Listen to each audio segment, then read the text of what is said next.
All right, I am now joined by a very special recurring guest, friend of the podcast. It is Lions first baseman Tyler Nevin joins the podcast. Tyler, it's great to see you again, man. We were just catching up here a little bit before this, but it's been a little bit. You have since made the transition to play in the NPB. We'll talk all about that. But first, how are we doing? Doing good. Yeah. No, I mean, you said it, playing in Japan now.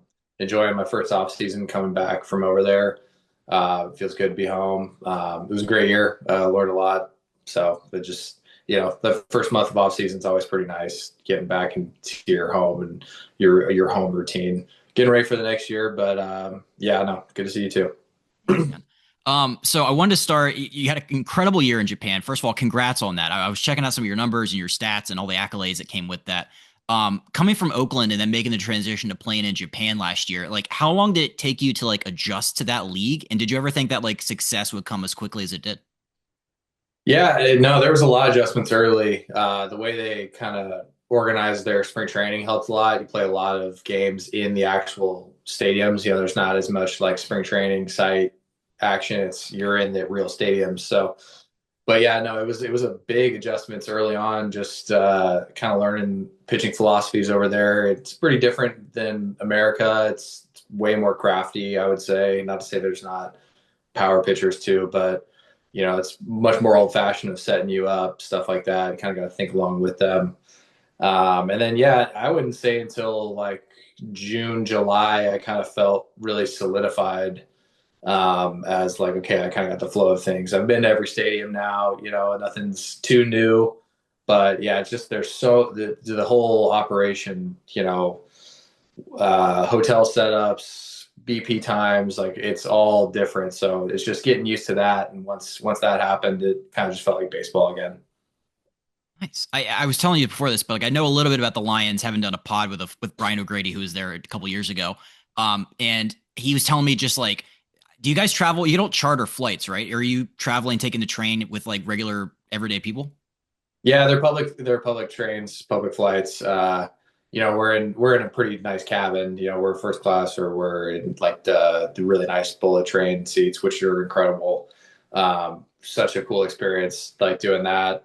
Yeah, suit and tie. You're in with the regular people. A lot of times on off days, but sometimes day of games too. So a little bit early mornings. There's less. Just logistically, it's kind of what you got to deal with. But it was a good experience. What's it been like just like learning about the culture, interacting with the fans? I know the fan support went from Brian when he was over there for the Lions fans in particular. Like I feel like it's a very strong, passionate group. Yeah, I'm sure he said similar things, but it's incredible the passion and the energy and the love that they have for the game of baseball, just the entire Japanese fan base. I mean, it's over in America we have football, we have basketball. If fans are from one city and their team's not doing well, they can always like look to the next sport, kind of divert. But in Japan, it's baseball. I mean, baseball players are the biggest celebrities. They have some pop stars and entertainment people, but without a doubt, baseball is the thing. And so even if you're not playing well, like the team's not playing well towards the end of the year, they look at it, well, we only have 70, give or take, home games a year. Like we're going after it. So that was awesome. Later in the year we were out of contention, but it didn't feel like it. The last home game of the season was, we were fifth place, and the last home game was against a sixth place team. And I mean, it felt like it was like winner go to the playoffs type situation. It was really fun. It helped the year go along. There wasn't really a dog days of it. So those people over there are amazing, amazing fans. It's the best. So like this first year in Japan, like obviously the entire time it's just facing guys that you've never faced before. I'm wondering, like, was that a skill set that you already had to like be able to study up and make adjustments like in game? Was that something you had experience doing before this? And how did that kind of go this year?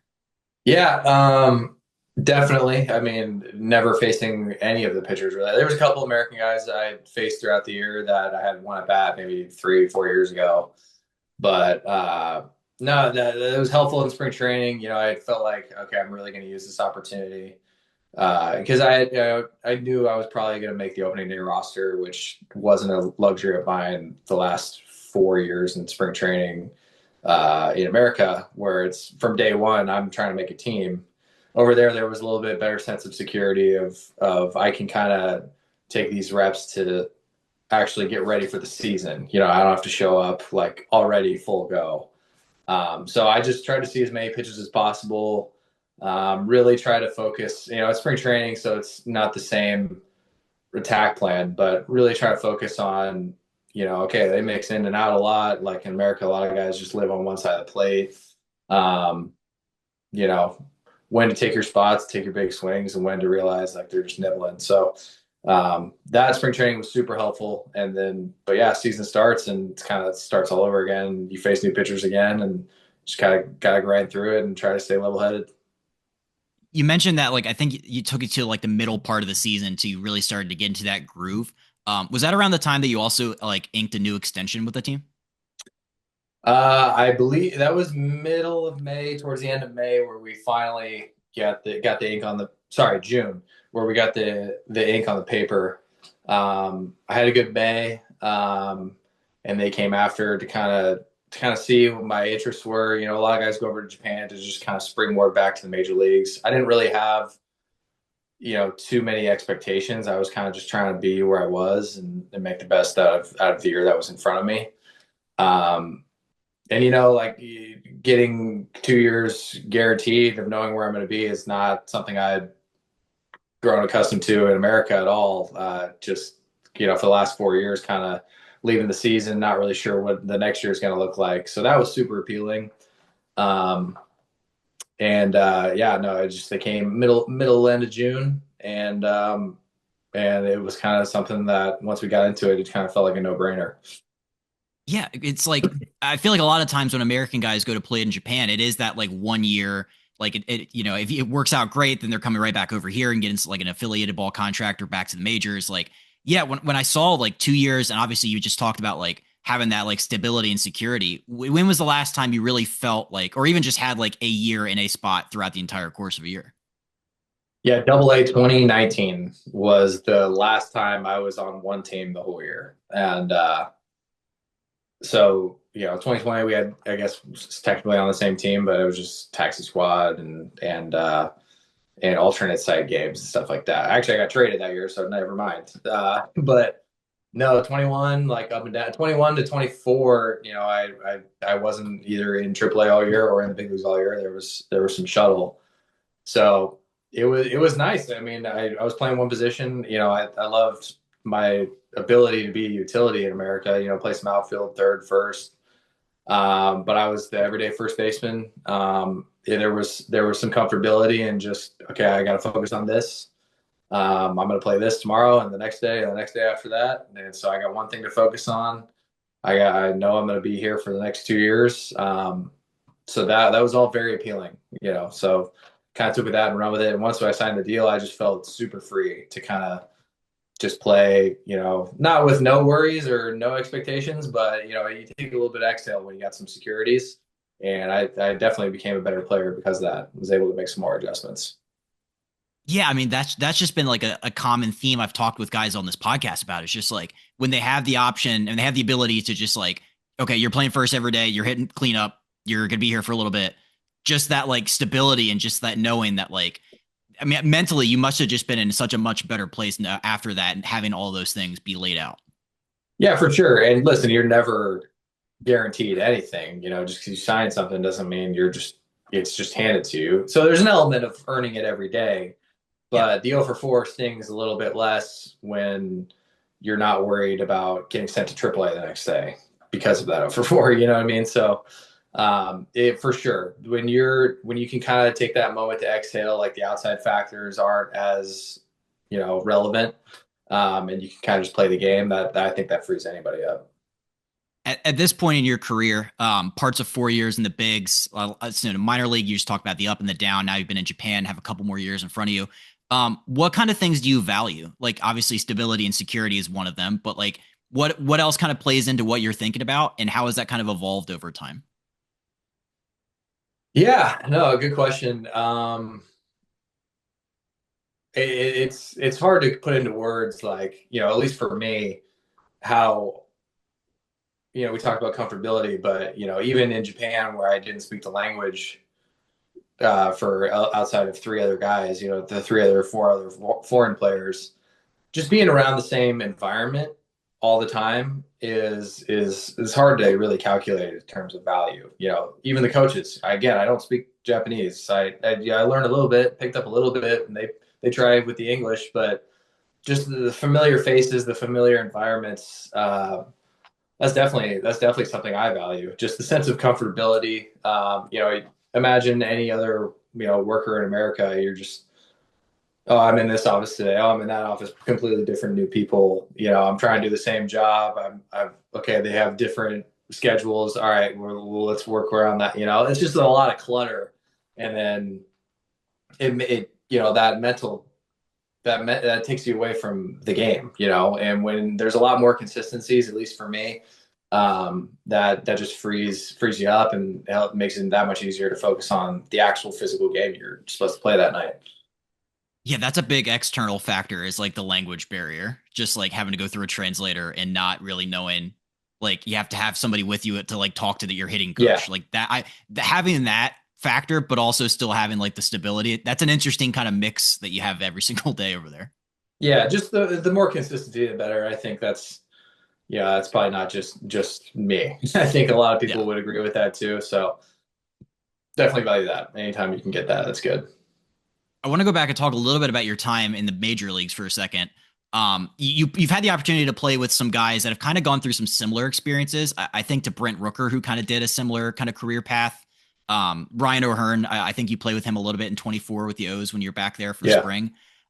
Did you lean or talk to any of those guys about maybe some of the ups and downs and kind of like the fear of not making it? Like, did you lean on any kind of other people in that time? Yeah, without a doubt.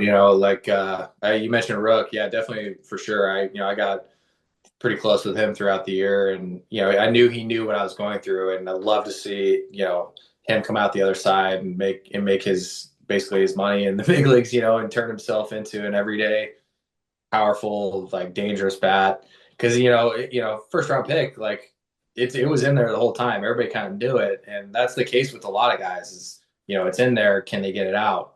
And yeah, no. So he knew a lot about what I was going through. So I talked to him like he basically was like, I'm gonna give Japan a shot if this year doesn't work out. Well, that was his 30 homer year with the A's. So it was nice to talk to him about that because throughout the year you're kind of thinking about the future, you're trying to stay present. But I had thought about playing foreign baseball for a while. I shouldn't say a while, maybe like a year and a half. When teams start calling and seeing what your interests are. So yeah, you got to lean on your teammates throughout the year, throughout life, I would say. What was it like playing in the final year of the Coliseum?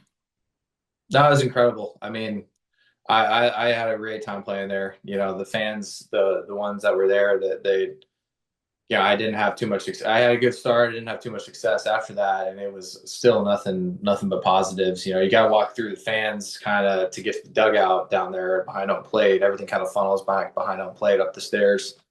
So you're walking through, and you're walking through fans basically every day, and it was nothing but positive. I mean, they definitely could take that opportunity to kind of rip into you if they wanted to, but that never felt like anybody's motive. And it was so special to see the last homestand.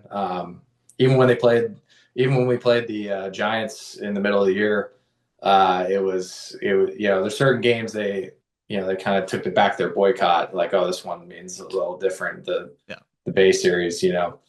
But the last game in particular, the last homestand, just really seeing generations of people, like, I wasn't really sure what to expect, but it was a lot of, like 45-year-old men and their dads like hugging each other, crying. Like that was, the teams they grew up because they have great history in Oakland, throughout generations, a lot of success. So that was special to see. It was, sad to see those fans lose their team. But I had a great time in Oakland. I really did.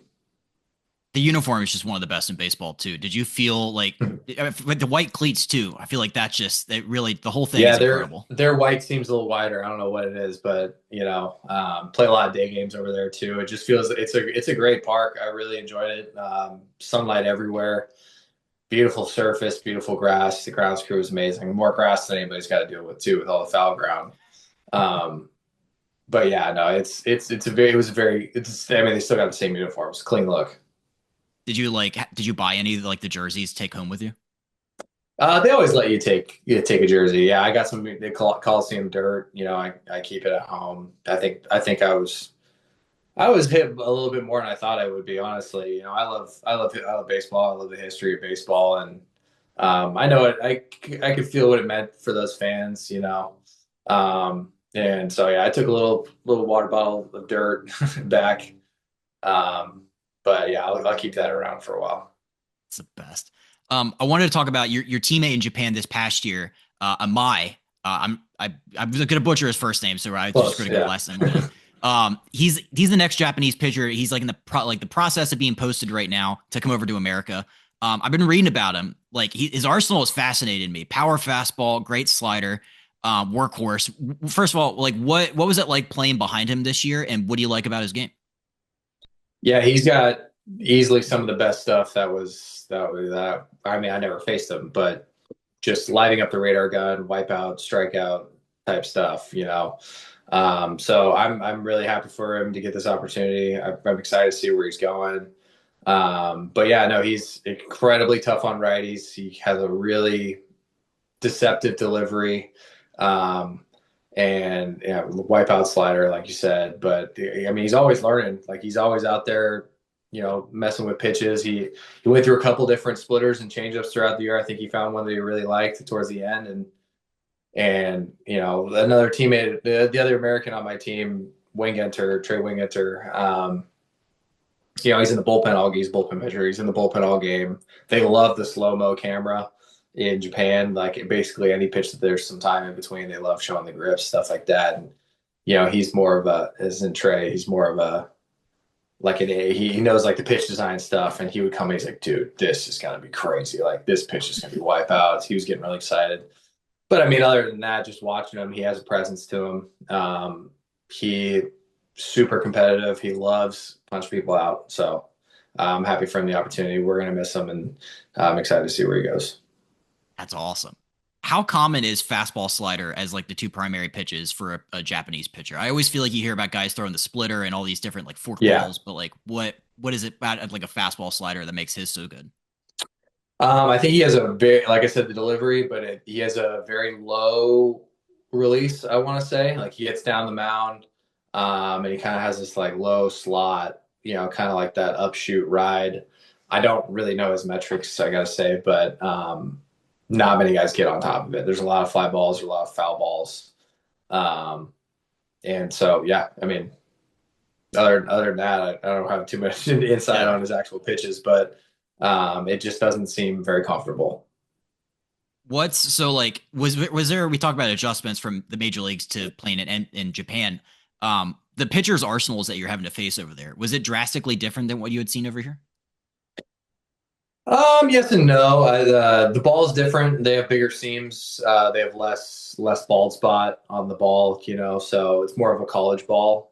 What you're seeing now in America is with the pitch design is they're getting these seam shifts, crazy pitches that they, on the slow mo cam, hey, hold it this way, do that, and it just takes off.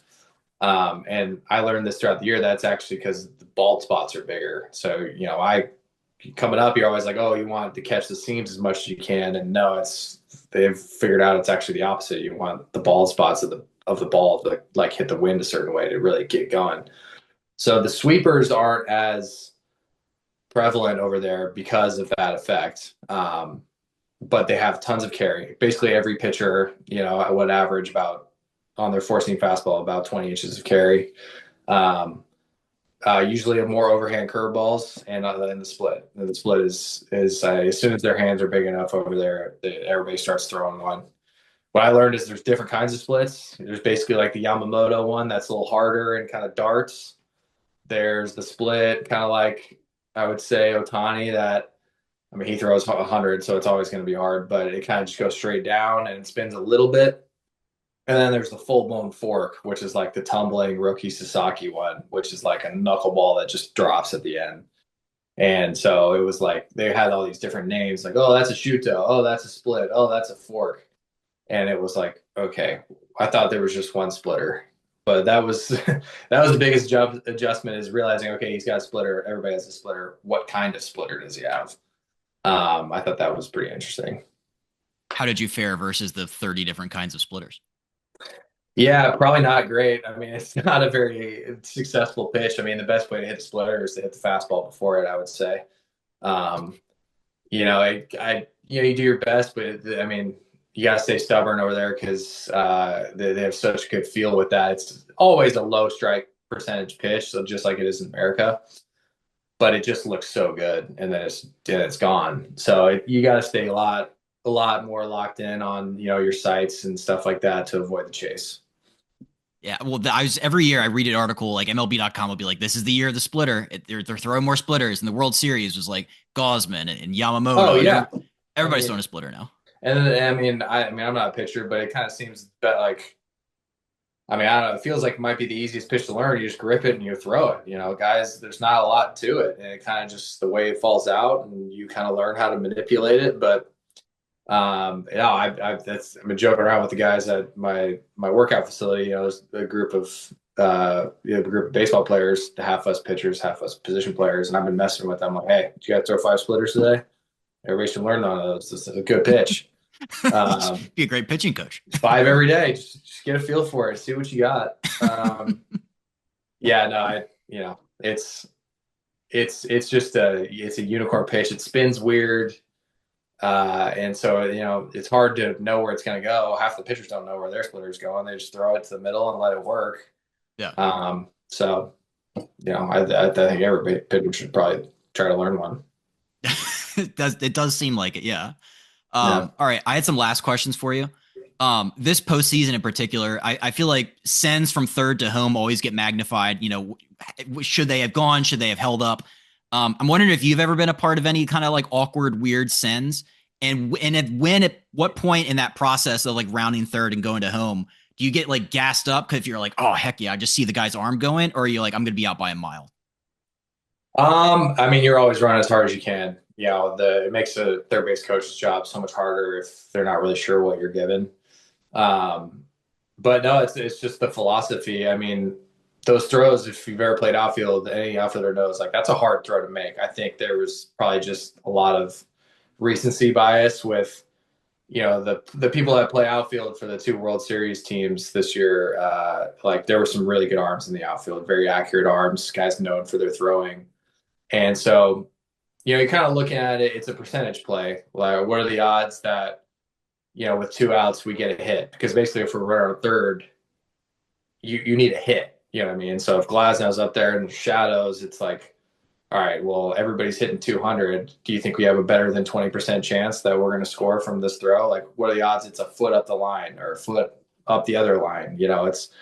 So I think that's the thought process behind it, is you're kind of rolling dice, but if the outfielder makes a good accurate throw, it looks terrible. But and that's just kind of the nature of the game. But there's a lot of numbers to back those kinds of decisions. I learned a lot about this talking with my dad, and it makes sense to me. He was third base coach a number of years, and so he's had his fair share of bad sends, but nobody ever realizes it outweighs a lot. No matter who's on deck, whatever, you have to get a hit, and it's really hard to get a hit against some of these pitchers in the big leagues. So it's just the philosophy. It's got to just be the worst feeling if you know you're gonna be out by a mile and the catcher has the ball like 30 feet before you get there. Like that's got to be the Yeah, worst feeling yeah. of all I time. mean, in the old days, you just try to run over them, but Yeah, now you just kind of like, all right, well, we're screwed. yeah. But that's just the game now, and I think honestly, it probably has a net positive, or else they wouldn't keep doing it. That's a good point. Your guy Kyle Stowers down in Miami, All Star, incredible season. How cool is Yeah, it being the success that he's had this year? yeah. No, he's one of my great friends. I played travel ball growing up with him at a young age. He's a San Diego guy. We still are at the same facilities. Our wives are close. So I just, it was like another guy. Like it was always in there. The people I played with him coming up. I mean, it's a different type of bat. It's just there's not many like him, And so, it's kind of just a matter of time and when it's going to fit, not if. Couldn't be more happy for him. Also, Gold Glove finalist. Like, he's really always been the total package as far as a player goes. Um, and a great person, and so happy to see the success he's had. Nobody more deserving. He just needed the opportunity. Yeah, that's all it took. Yeah, no, I mean, you'd be surprised how many people out there, like, that's all it takes, and just they get called up at the right time and it works out, and the adverse effect also. So, just I'm happy for him. Couldn't be more happy for him. I also saw that your younger brother Kyle, who's in the Dodgers system, Yep. first of all, cycle this year, which was incredible. Have you guys talked about like his experience playing for that organization? I just feel like top to bottom, like the Dodgers do everything right. Yeah, I think that's become pretty apparent. I mean, recently they've won a lot of World Series, but for the people that have been in the game, everybody kind of knows like they put their players first. They do things a lot, but they do things really well over there. Just constant support staff. I think they do a good job at not branding people one way or another. They're just like, oh, there's always we got you for a reason, and we see a big leaguer in every player we have, and this is how you do it. Tons of support off the field. I think it's pretty widely accepted that they're the best run organization in baseball. I mean, okay, yeah, they pay a lot of money and they got a lot of money to spend, but not everybody realizes, how well they take care of the minor leaguers too. They really invest heavily in, nutrition and mental health stuff like that. That kind of hard to value, but when you're a player, you really appreciate that. It makes you want to. Yeah, you always want it for your own reasons, but it just makes everything a little easier when you're actually on the field, when your organization is behind you like that. Yeah, that's such a great point because I feel like like that, like the player development stuff and the behind the scenes always gets overshadowed by like we have a lot of money, but it's like okay, yeah, but there's also like like you said, there's so much more that goes into the Dodgers than just like writing checks. Without a doubt. Without a doubt. My last question, and this has been great. This offseason in baseball, there's been a lot of former players that have become managers, some seemingly with like more well-established backgrounds than others. I'm wondering throughout your career, like what traits do you think that like make good managers? Like what are some common things that you've noticed between guys that like make them successful going from player to manager? Yeah, two things come to mind. Just communication, like, honest communication, even if it's something the player doesn't want to hear. It's always better, in my opinion, to know where you stand, whether you agree with it or not. It's what the reality is. If somebody can tell you those hard truths and they respect you enough to be able to handle those truths, that goes a long way. That goes a long way. That ties into kind of just being a player's manager. Everybody said, what does that mean? Player's manager. It's like, well, they're thinking about you. They're thinking about your feelings. They're thinking about your future. To just kind of, like I said, make the game easier. It's always easier when you know what to work on, what the team wants from you, specifically. So that's a great one. Level-headedness, I would say. Just the year is so long. The year is so long, and there's obviously times you need to rip into your team and let them know when they're messing up. But it's the daily ups and downs. Those come in waves. There's some weeks that are terrible and it feels like you can't win, and there's other times where you feel like you can't lose. So I think just kind of treating every day the same.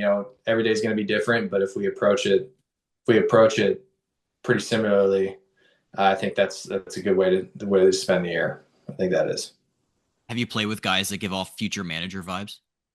future manager vibes. It's always catchers. I feel like every time you see like, oh, this catcher is gonna be a great manager one day. Yeah, it's true. I'm trying to think.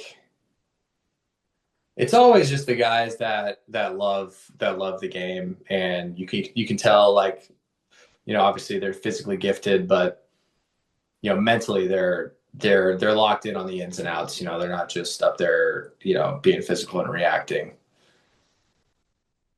A lot of guys that play with in the minor leagues that nobody would know their names of, and are probably not in baseball anymore just because they didn't get to the big leagues.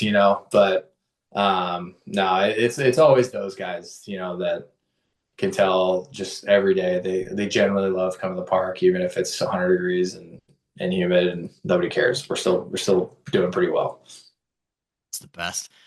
Dude, this has been incredible. I've been looking forward to this one for a while. I really appreciate you taking some time out of your off season to talk ball with me. Really appreciate it. And best of luck next year in Japan, man. I really appreciate it. Thank you. Yeah, a lot of fun over here too. So I appreciate it. Wish you the best. Thank you.